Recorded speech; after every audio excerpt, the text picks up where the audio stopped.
We're back at SONA 2025, the nation's agenda, and I'm joined by a very illustrious panel here. I have former Press Secretary Trixie Cruz Angeles, and of course, co-hosting with me is former presidential spokesperson Attorney Edwin Lacerda, and then we have another lawyer here, Vice Mayor Harold Respicio.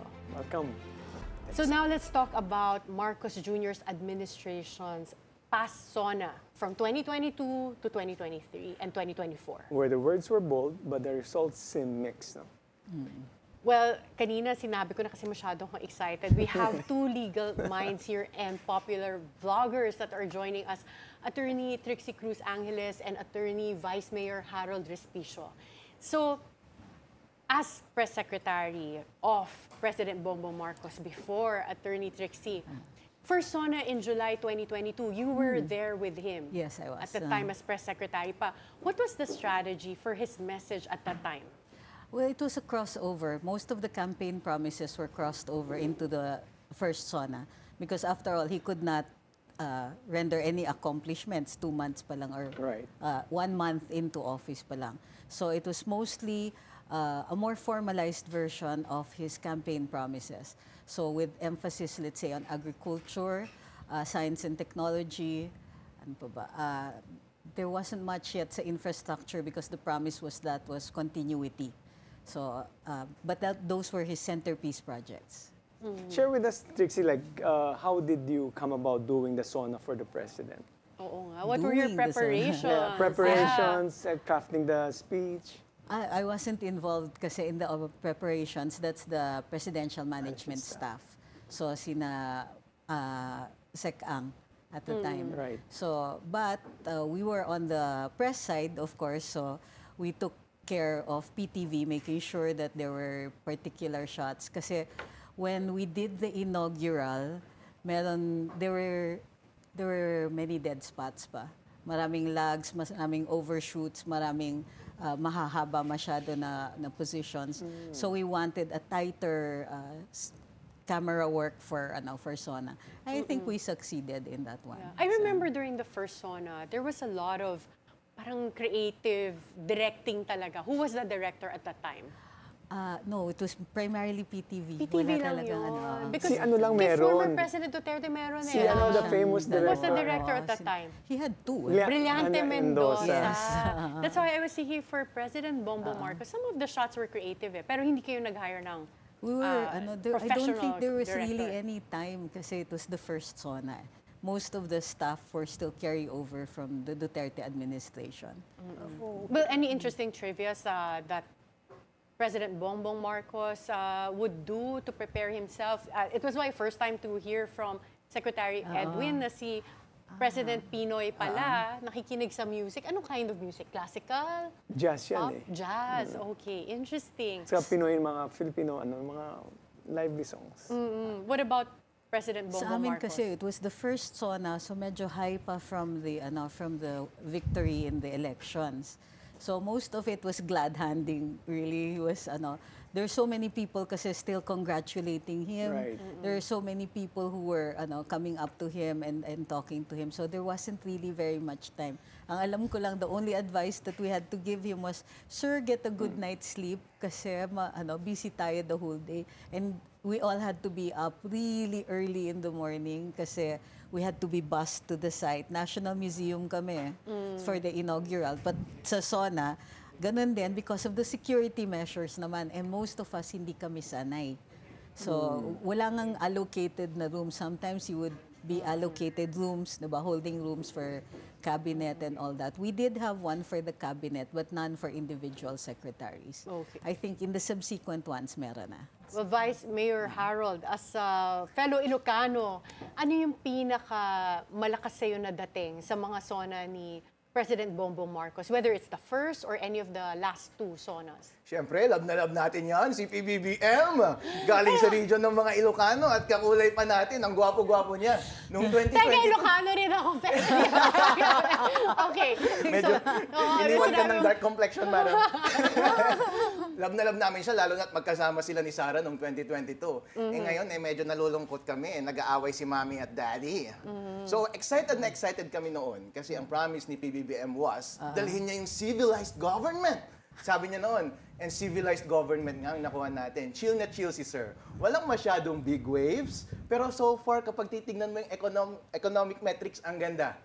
Mas mababang poverty, mas mababang inflation, GDP mas mataas, medyo nagkakaroon lang ng deficit pagdating sa collection, pero maayos po lahat ng economic indicators. At nag-a-align siya sa mga civilized nations. At tumutupad siya sa mga international law. Mas align na siya ngayon sa Amerika kaysa sa China. I think mas maganda yon. At saka, sinusuportahan niya yung South China Sea. Hindi po ba? Ini-enforce niya po yon. At saka masasabi rin natin, sabi ng ilan, hindi daw tama yung ginawa niya kay President Duterte, pero mas consistent yun sa international law.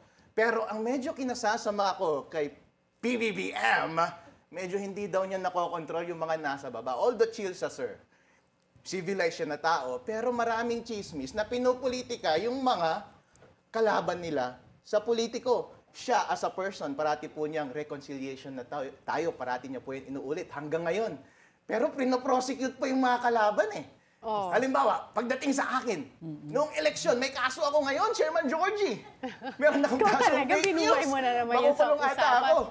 Kampi ko si President Marcos nung nakaraan, love na love ko yan, pero bakit niyo po kami inaapi?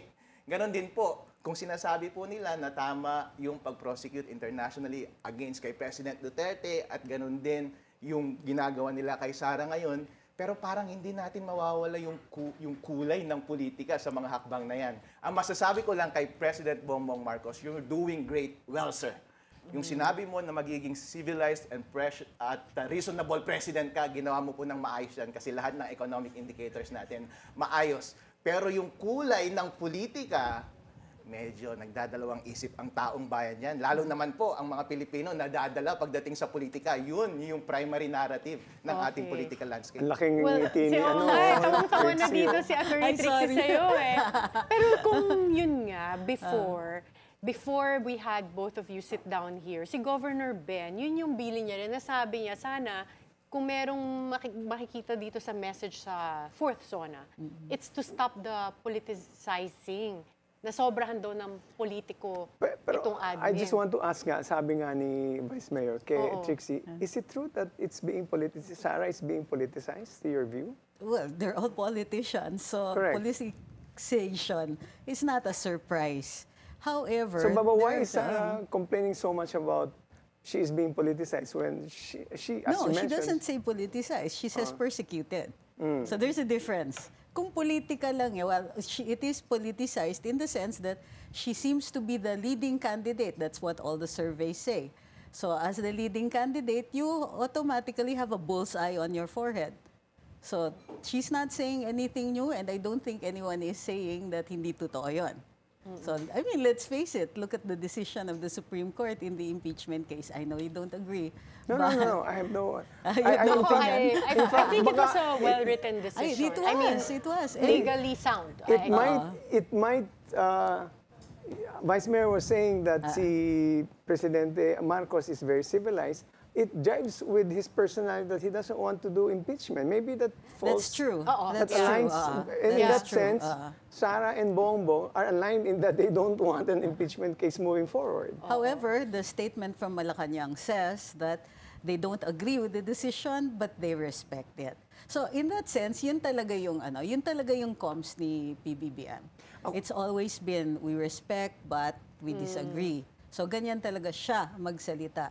The other people who speak on his behalf, they don't quite get the flavor of what he actually wants to project. But tama si Attorney Harold. But I do have some reservations on the About the decision. decision, But anyway, what we've always said, I've always maintained the view that Supreme Court decisions are so esoteric people will follow anyway. I mean, That's if Well, I- because based on our constitution, we have no choice but to follow the Supreme Court. That's They why. have the last say. And but we also have when a it saying, comes hard to- cases make bad law. So I mean, it's one of That's those. also true. You can say the same thing for the United States That's when correct. they overturned That's correct. Roe But versus that's Wade, why right? Like there's no, at tingin nyo ba dalawa, babaguhin ng Senado yung decision or will they defy the Supreme Court? Para sa akin po, gusto ko si President BBM mag-focus ka lang sir sa mga magaling mong ginagawa. Ang galing mo sa economics, ang taas ng mga metrics natin, ang galing mo sa peace and order, at least wala na yung mga tokhang parati na rine-report. May pinaparinggan ka ba? But I want to ask later siguro isa-isahin natin yung mga reforms na yan. Kasi when you say economics, the President used to occupy the post of Agriculture Secretary before it became Secretary Kiko Ayan, Loren. nako. And kasama sa campaign promises was the 20 peso kilo rice.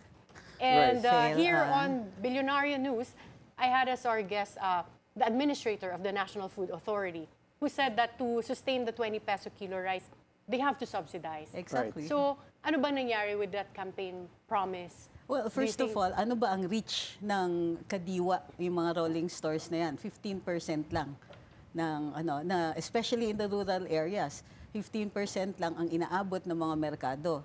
Bukod pa diyan, Metro Manila, saan lang naman ang availability ng Kadiwa. So Kadiwa really is a small project with a lot of publicity. So plus, yun na nga, subsidized. Because they cannot afford to cover more than just 15% of the, at least market reach. Hindi nila kakayanin. Kasi nga, heavily subsidized sila. They buy expensive, they sell very, very cheap. And they don't buy at source. I mean, they don't buy directly from the importers. They buy from the importers at jacked up prices already.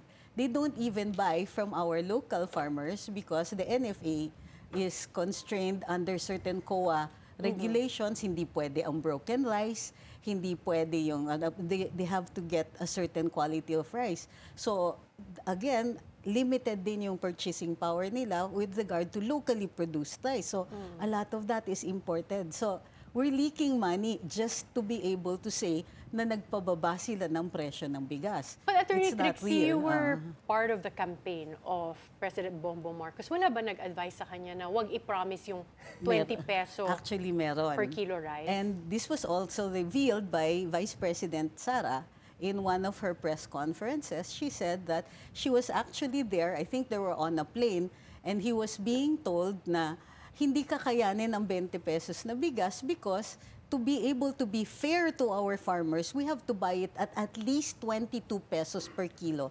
22 to 24 pesos per kilo. But he just said, sige, di bale, mas catchy kasi ang 20 pesos na kilo ng bigas. Baka may secret formula ka. Okay kasi sa mag-promise si Oy, sa BBM ano din yan, nung panahon na yun, medyo too good to be true po. Pero in fairness kay PBBM, he did all that he could para mapababa yung presyo ng ating basic goods. Inflation is low, kasama na dyan yung bigas. Anong ginawa niya para mapababa yung presyo ng bigas? Nag-open siya ng importation ng bigas. Kapag mas maraming supply, Correct. mas mababa yung presyo ng bigas. At saka But- nag-improve din siya sa agriculture para ma-improve yung ating production. Mas improve yung production, mas maraming supply, mas bababa yung bigas. Wait. Mas bumaba po in general yung presyo ng bigas, pero sir, medyo OA yung 20 per kilo. Huwag tayong mangako masyado kapag hindi natin kaya Bakit nga i-reach. ba mangangako pa siya? Trixie, let me ask you one question. The inflation right now is what? It's below Below 4%. below It's 4%. between It's within that 2% achievable to rate of 3%, between 2 to 4%. So, with that, with your inflation rate at that range, you don't have to worry about the 20 peso because the prices are going down anyway. Supposedly. But prices of food are still high. Yeah. Kasi ang problema, yung supply and logistics system nga. Yung supply and logistics system is something that he promised in the campaign as well as in his first SONA. Meron pa siya yung sa sa poultry, science and technology, innovations dun sa poultry, and especially nga, so supply and logistics system, how is he doing? Nangako ng 500 na cold storage, ilan na ang nagawa niya sa 3 taon? 50. May daya pa yan. Okay. So, clearly walang Ang hirap. R&D. Ano maka-question na Walang R&D dating dun sa science and dating technology insider yan. pagdating dun sa pagdating Di ba, hindi naman to debate. Hindi nga, That's pero- why Hindi we naman have this debate. conversation. Maganda. Yeah. Alam nga natin yan si Attorney Oo. Harold. We were with him in his fight dun sa sa Comelec and we're very supportive of his cases. To be fair, But, to be fair kay PBBM, madam, he has good intentions. kalakihan ng presyo ng ating basic goods is from agriculture production papunta sa market. And ang laki ng inilaan niyang pera para sa infrastructure from farm to market. Natupad ba? Ayun po ang question. Titingnan po natin yan, pero he has the good intentions. Unfortunately, good intentions will not feed us. Oo. So, doon sa poultry, wala yung R&D.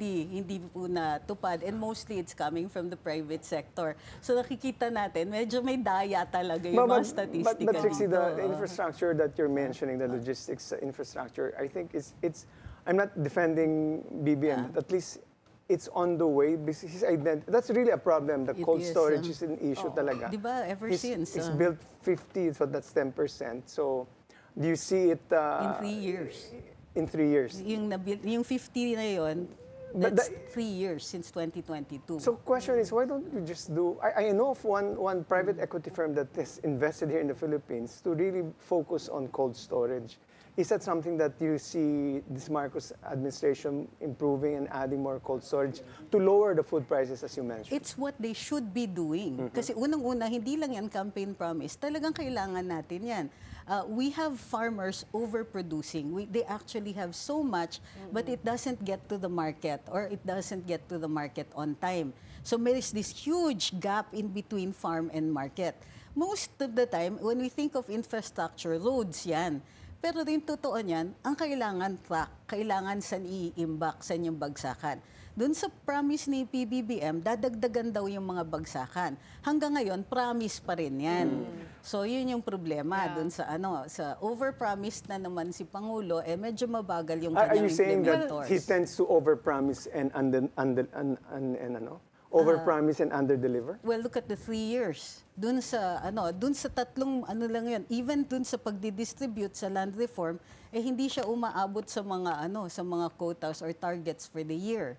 So I don't know what the gap is there, but in those three instances which were in his first SONA, lahat yon fail for 3 years. Yeah. Sa bayan namin, Ma'am Reyna Mercedes, yung cold storage natutupad po. Kakapasa lang namin ng... Kaninong project to? Sa Kay Bongbong Marcos, Department of Agriculture. Kakapasa lang namin last week ng resolution para tanggapin yung Anong cold epekto storage. ng cold storage sa inyong lugar? Gagawin pa lang po. gagawin pa lang. Tatanggapin pa lang Okay. po namin. At There kami you ay go. umaasa na mapapababa niya. So Hindi that siya would be the kasama dun sa 50. Oo, pero speaking of promising or over-promising allegedly, in the past SONA, na-mention din yung flood control projects. Explicitly mentioned. But now, 1 week before the SONA, nakita natin matinding baha. And this wasn't even a major typhoon. What happened to the flood control projects, do you think? Well, again, if you will remember the 2024 and 2025 budgets, 2025 is contested. But 2024, there were a lot of diversions because they needed to fill up 800 billion pesos for ayuda. So, saan manggagaling yon? The other projects were left to dun sa future collection. So this is the accusation by the opponents of President Yes. Marcos, that this was an election budget and not a social budget for our people. Yes, because even the programs for ayuda were not anything long-term. Right. They're dole-outs. And dole-outs, as you know, they don't lift you out of poverty. They'll get you through the day. But they will not get you through your life. What we needed were more, what we need even up to now, are bigger budgets for education. Lalo na yung free tertiary education, bumaba yung pag-spend para doon. And in fact, many of the schools are complaining na dahan-dahan na silang binabawasan since 2023. And in fact, the 2025 budget, that was one of the contentious Yes. issues na they Education. had a lesser budget, but what the 2025 budget did was to add yung mga skills training in other departments and include it under the bulk of TESDA. education para pumasok yung Which was the tumaas yung regular budget supposedly. anyway. So it's really just creative accounting. But in the overall picture, they really had less for education. Now, the Duterte administration needed at least these two things. Trixie. Is this the first time that the education budget, under the Constitution, the education budget Should be the have highest allotted all the the time. highest? Yeah. So was that the first time through creative accounting, they were able to maintain #1 pa rin, but it's not really For education. instance, the infrastructure PMA. projects that were supposed to be listed under DPWH, if related sa education, they counted it as an education budget. So, mapupuno talaga. It will become #1, the biggest budgetary allocation.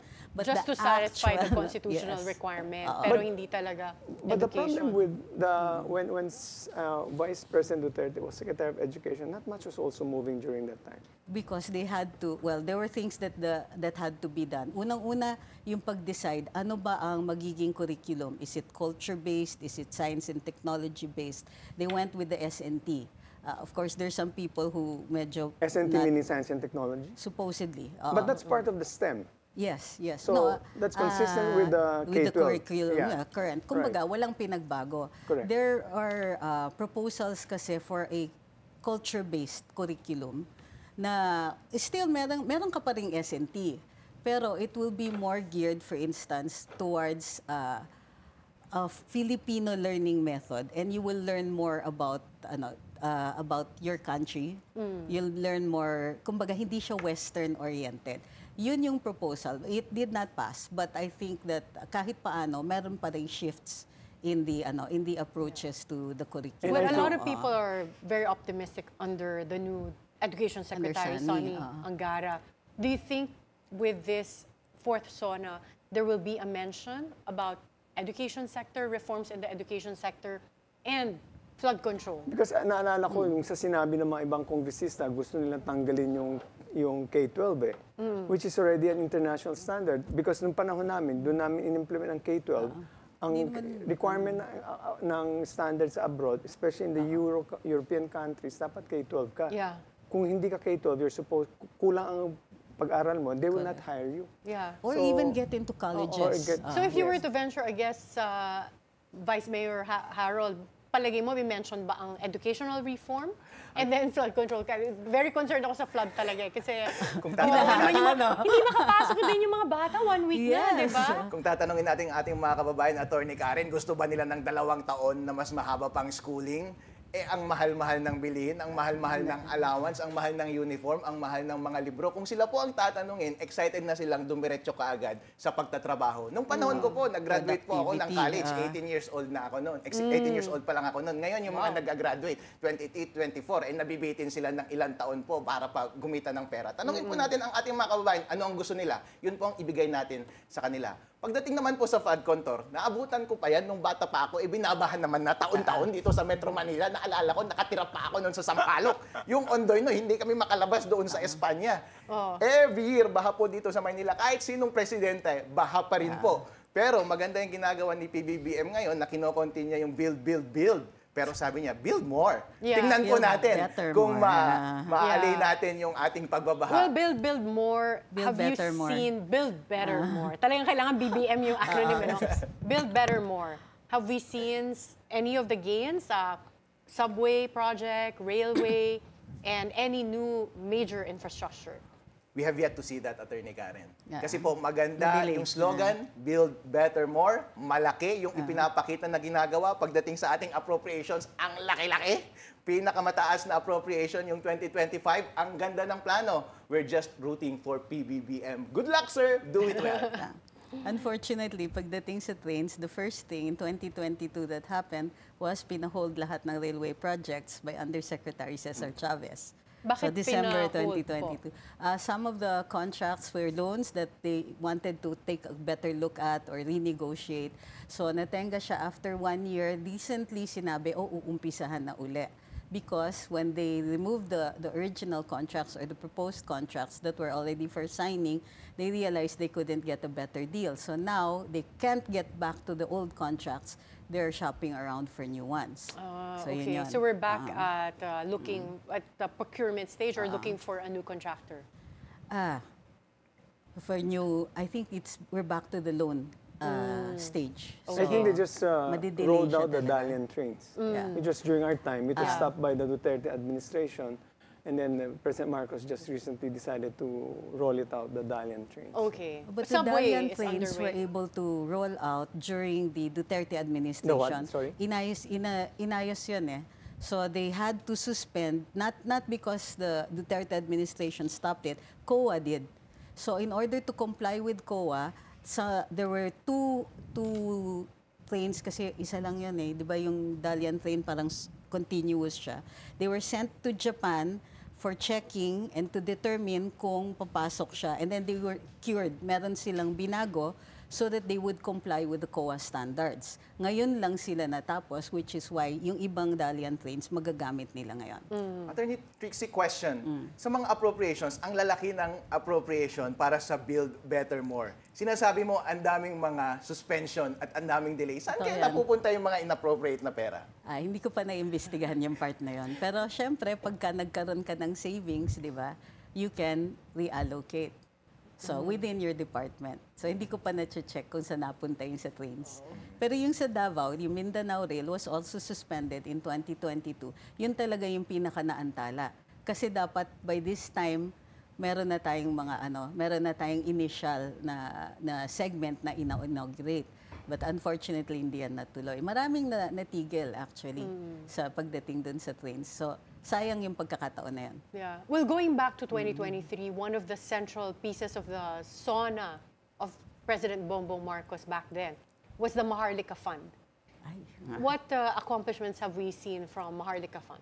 Wow, we have yet to see a publicized report ng Maharlika Fund kasi nung nag-umpisa siya, ang sarap pakinggan. For the first time, may wealth fund ang Philippines. Ginagaya natin yung mga most advanced nations na magpapayaman sa ating bansa. Pero since public fund ito, dapat rin-report yung Maharlika Fund yung performance nila.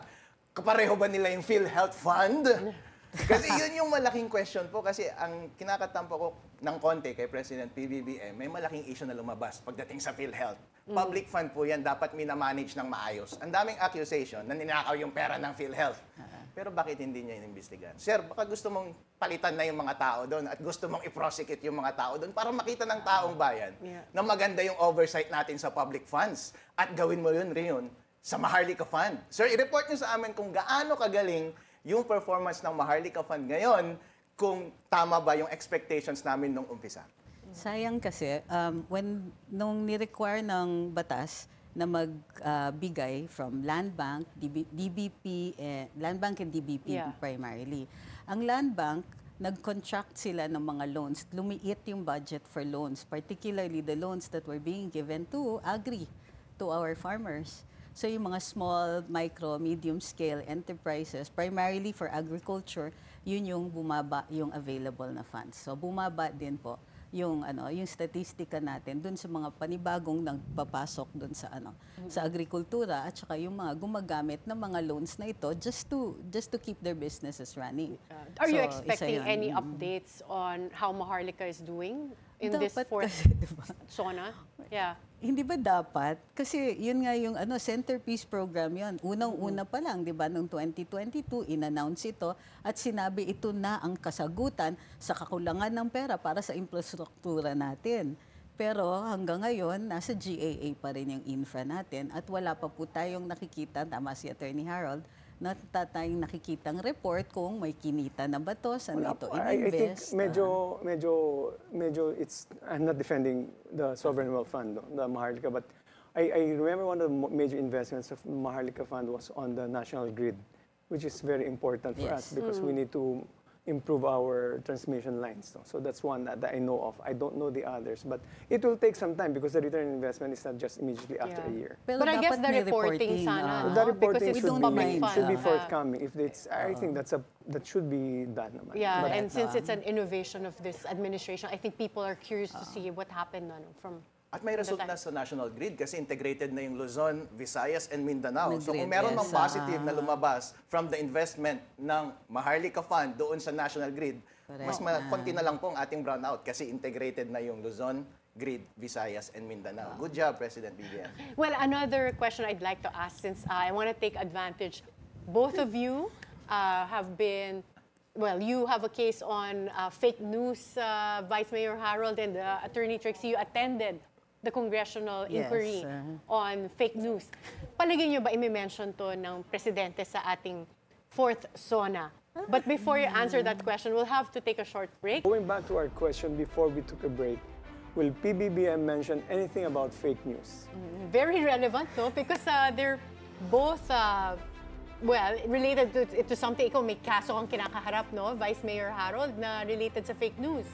Bossing, President PBBM, sabihin mo rin yung mga tauhan mo, sumagot na lang po kayo kapag may accusation laban sa inyo at sa administrasyon ninyo. Sumagot na lang po kayo. Libre naman po kayong sumagot. Huwag nyo kaagad sampahan ng kaso tulad ng ginawa nyo sa akin. Ete mo na, independent ng COMELEC kay Pangulong Marcos. Hindi mo man mauutusan ng COMELEC eh. Pero batin po sila, sir eh. Sumagot na lang po kayo. Ang nangyari po kasi sa akin, kinasuhan po ako. False information that undermines the interest of the state. Sir, 54. pansinin po ninyo yung social media since ang guest po natin ngayon ay yung mga taga-social media. Dahil hindi po kayo sumasagot, PBBM, at ang inyong mga tauhan, hindi po kayo sumisikat sa social media. Gandahan po ninyo ang sagot ninyo dahil po, pag lumalabas sa social media na pinapersecute niyo yung mga tao, eh hindi po kayo pogi niyan.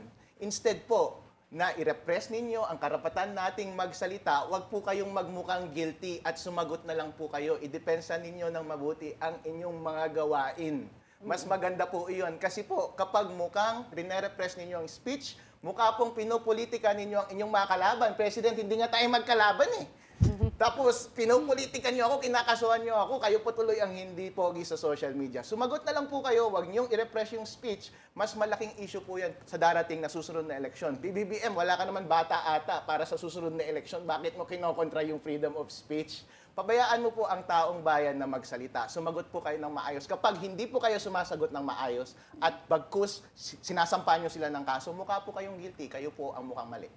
Well, Attorney Trixie, as former press secretary, but you were also present in the congressional inquiry on fake Yes. news in the 19th Congress. Ako yung pang-headline. Oh, what do you expect? I-mention kaya ito sa SONA ngayon or mag-endorse kaya ng as a legislative agenda for the 20th Congress to have legislation to combat fake news? I think kasi if they feel that they are put upon, that he has to defend something, then he will bring out yung fake news. Yun yung pinakamalaking depensa niya eh. Nasabi niya na halos lahat ng sinasabi tungkol sa kanya, walang katotohanan yan. Ang totoo, magaling kami, productive ang administrasyon, hindi kami nagre-repress o nag-o-oppress ng mga karapatang pangtao o karapatan magsalita at magpahayag. So if they're on the defensive mode, yan ang unang defense mechanism nila. And it's very easy kasi nga walang legislation. Nagpunta kami sa Kongreso, wala pala silang meron silang mga previously filed bills, pero wala kaming working draft na pinag-uusapan yon. Nagamit yung tuloy ito na pagkakataon, hampasin yung mga vloggers na ayaw nila yung mga sinasabi. So, sige, par for the course. Alam namin na kaya ninyong gawin yan sa amin, pero hindi naman kami titigil. Ang punto dito is, hindi rin na pag-usapan ng maayos. Maganda pag-usapan yung fake news. Di ba ito ay bahagi ito naman ng ating karapatan na dapat for public discussion, lalo-lalo na kung gagawa tayo ng polisiya. Pero dun pa lang sa umpisa, ano ba ang definition ninyo ng fake news? Bukod sa nasa Article 154, wala tayong bagong pinopropose para dyan. Kasi sa totoo lang, tingin ko, kahit ang Kongreso, iniisip nila, paano tayo magpo-propose, ang laki kaagad na magiging challenge yan sa Korte Suprema dun sa constitutionality niya. So, imbis na actually gumawa tayo ng polisiya, hampasin na lang natin itong mga vloggers na to. Ganun po yung tingin namin sa mga nangyayari ngayon. So, ang tingin ko, dahil pinaparot din ni Yusek Claire ang linya na fake news ang Malacanang, then I think na kahit paano mababanggit yan at gagamitin yan na depensa. So, par for the course naman yan from both sides, diba? Yeah. Everyone accuses. So, Okay lang, we're looking at a few minutes away from or an hour away. So, what are your expectations or what do you hope to hear from President Marcos?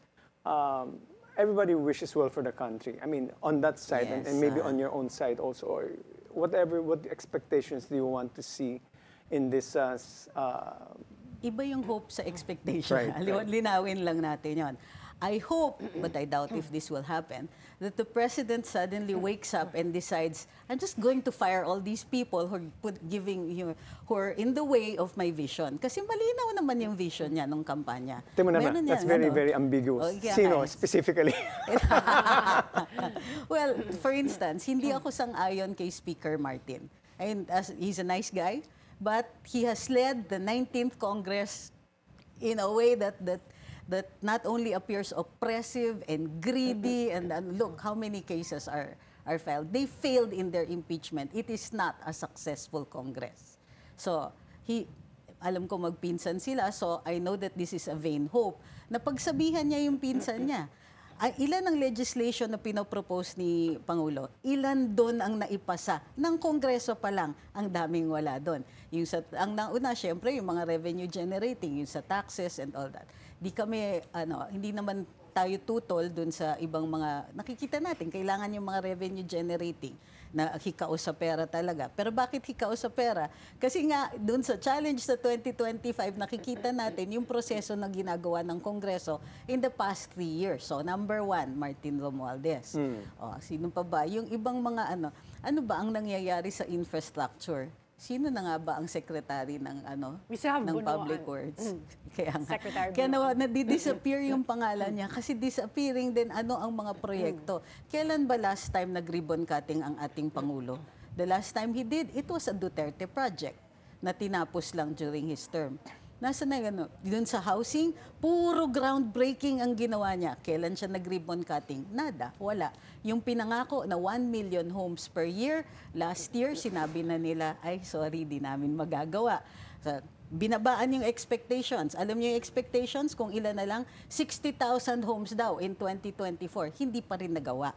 So, yan yung ang gusto kong makita, Mr. President, binago na nga niya yung sa housing, pero, and I think may konti siyang cabinet reshuffle, pero nakikita pa rin natin na in spite of all the supposed reshuffling, wala pa rin in the doldrums, nothing.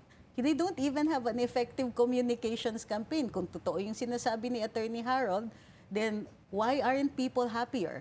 Why aren't people seeing this? Why aren't people feeling it? Isa pa, yung DILG. Kasi ang totoo niyan, hindi nararamdaman ng ordinaryong mamamayan na tahimik ang lugar, na mababa ang crime rate. Sinasabi nila mababa ang crime rate. Alam natin kung paano nagkaroon ng statistika na ganon. Kasi noong 2024, mayroong mga polisiya kung dukol dun sa reporting ng crimes. Tingnan niyo, biglang nag-spike yung reporting ng crimes on illegal gambling. Pero on everything else, such as, but not limited to, yun sa paghuhuli ng droga, parang bumaba. So ngayon, mababa ang crime rate, mababa ang droga, mababa ang holdapan kasi hindi siya nare-report. And in most cases, pag may nahuli, nare-report siya as illegal gambling. Haba ng listahan niya. Yes. Pero very specific. Ginajustify ko lang.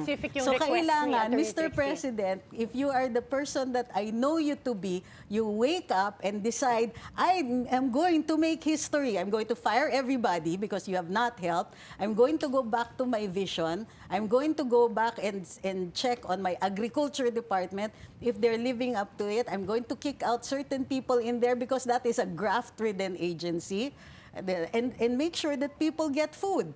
Make sure that at least there's some sane and rational prices when it comes to food, because this is an agricultural country. Our farmers keep producing, but the consumers are not getting the prices that they want. Kahit isa lang, Mr. President, kahit yun lang, kahit agriculture lang, ang laking tulong na ngayon.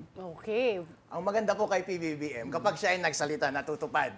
Nung sinabi niyang wala ng pogo, wala ng pogo. Nung sinabi niya na wala ng extrajudicial killing, wala na ring extrajudicial killing. Konti na lang po yung mga scam sa cellphone ngayon. At nagpapatakbo po ako ng law firm bago po ako naging vice mayor ng Reyna Mercedes. Kasi po, wala na pong kliyente ng extrajudicial killing at wala na pong kliyente yung mga nangyayaring illegal sa mga pogo na illegal. Wala na po. At maganda po siya pagdating sa economics, yun po ang parati niyang sinasabi. Economics, lahat ng indicators, maayos po. Maayos po, international diplomacy. Sabi ng ilan, ng international arena, mas maganda yung alignment Sorry, sa United before States. you end, Attorney Harold, kasi very timely question din to, dahil na-mention mo na maganda yung pivot ng Philippines to the US. But after the state visit of President Bongbong Marcos to the US, ang nakuha lang nating reduction is 1% from the tariff. Naging 19% from 20%. It's better than nothing, madam. Kasi sabi niya, marami pa naman daw negotiation na Si Vice Mayor, hope springs eternal talaga. I love the Pwede ba optimism. magsingit Yeah. ng isa? Sabi mo wala ng pogo, pero grabe naman ang online gambling natin. Nilipat natin from overseas gambling to local gambling. So isa pa pala yun nahihiling. Sige. Are you Mr. President, expecting- pwede ba? Online gambling. Sana So, po. are you expecting that? Kasi yun yung surprise nung 2024. Yun ang finale ng kanyang third SONA. Complete ban on Pogo. Now, are you expecting a complete ban on online gambling? Gawin mo rin yan, President, tulad ng ginawa mo ng Pogo. Banggitin mo ngayon ng malinaw, wala ng online gambling at papalakpak ang taong bayan kapag this year natanggal mo ang online gambling tulad ng pagtanggal mo ng Pogo. Love na love ko po namin kayo kapag yun ang ginawa ninyo. At sir, yung mga tauhan ninyo, huwag nyo masyadong spoil, sir. Masyado po kayong tahimik eh. Kapag sila po ay nangaapi ng mga kalaban sa politiko, pansinin niyo po sila. O kaya kapag may accusation ng Unahin corruption, niyo. huwag po kayong tumahimik. Halimbawa sa PhilHealth, ikasuhan na yung mga yan at tanggalin na yung mga yan sa pwesto. Ang gawin mo lang, isumbong mo ka kay Aren. Meron ba ako magagawa? Naku, sana matuloy pa itong discussion na to. I have an idea na dapat isama namin kayo sa abogado because very lively ang sagutan with Attorney Trixie and Attorney Harold. Thank you so much for your time. Thank you. Attorney.